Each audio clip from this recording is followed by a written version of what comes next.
Hello there, it's Fabienne Fredrickson from BoldHeart.com.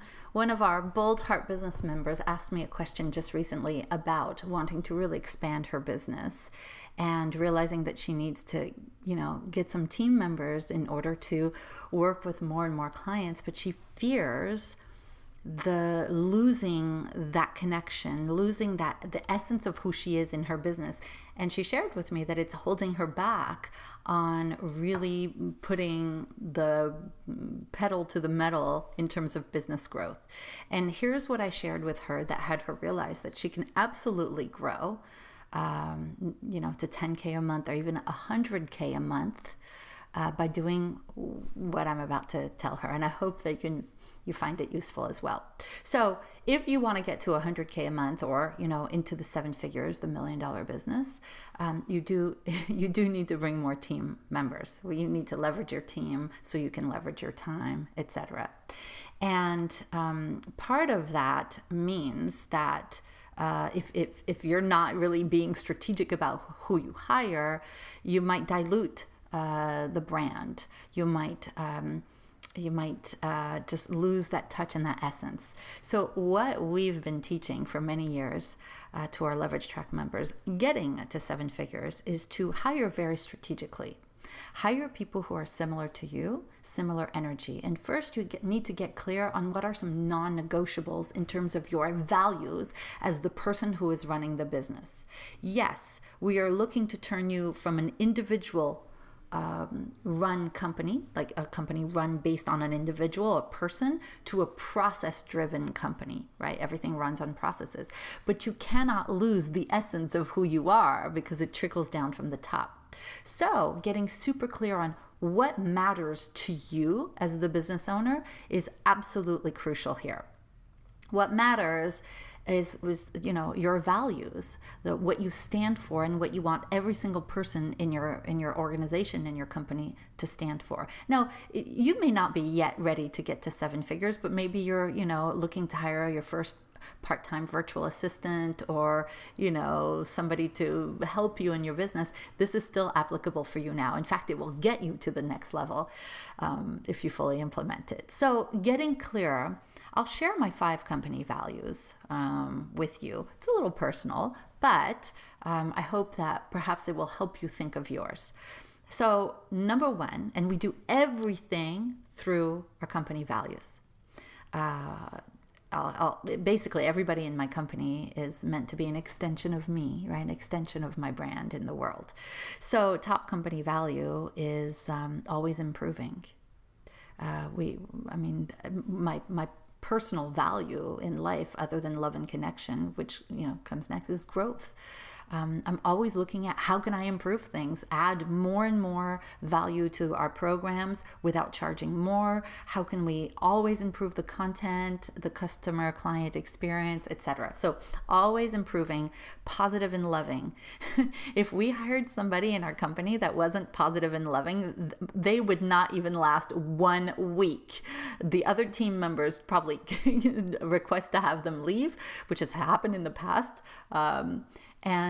Or the clients would say, this is not a reflection of who you are. You need to get somebody else. So always improving, positive and loving.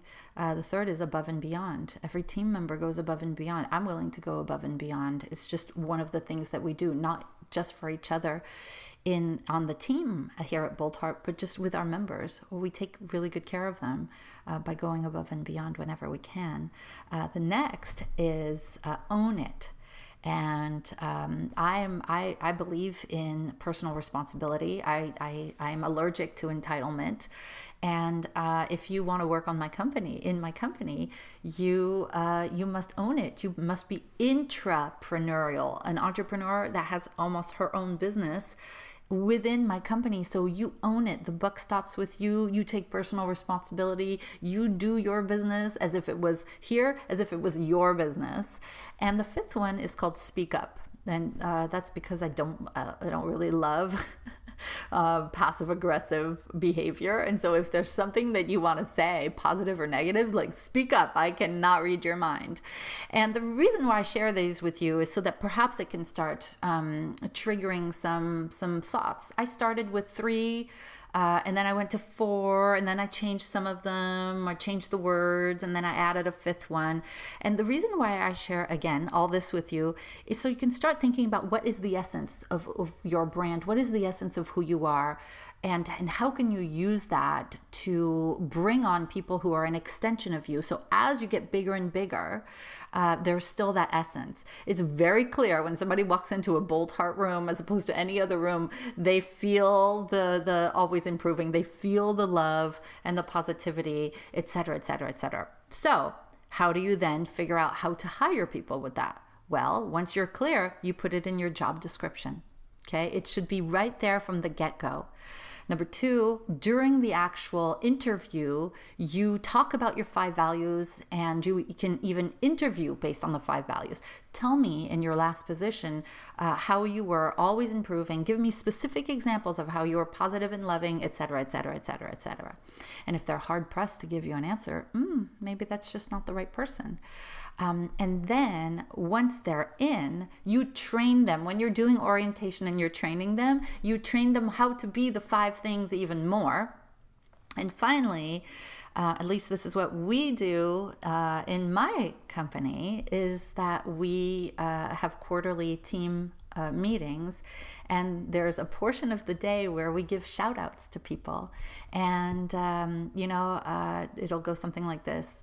I just really want to give a shout out to Jennifer for going above and beyond with that Bold Heart member the other day who was really needing a blah blah blah, and just, Jennifer, like, so proud for you. And another person will say, Kiva, you really owned the growth track meeting. It was amazing. It was as if blah, blah, blah. And Caitlin, you were always improving. There's this process, and you just without us asking, you went and improved it. And what it does, and it's so amazing to have the team members give each other shout outs. It's not unusual for us to get a little bit a little bit emotional, because we're just supporting each other in becoming the best version of ourselves within a company. And so what happens is, whether I'm there or not, there is that essence. There is that Fabienne essence. It gets felt through everything. And even with team member reviews, when we look at a team member, we look at how are they living the 5 values. And if they're consistently living 1, 2, or more of the values, maybe this is not the right home for someone. But at this point, we've gotten really good at getting the right team members in place. But so you can see, first it's figuring out, and then it's part of every single stage of a team member's life here within a company. So this is my invitation to you as you're growing, whether you're there or not. I want you to park this, either do the assignment now or park this in the back of your mind. This is what will help you create a very strong brand that becomes a home for its clients, a home for its team members, where people say, some of our team members are saying, I don't ever see myself leaving because I just feel so good here. The values of the company are aligned with my values, so why would I ever go? Okay, so that's a little inspiration for you for today as you think about growing your company to the next level. And I'm sending you love and positivity. See you next time. Bye.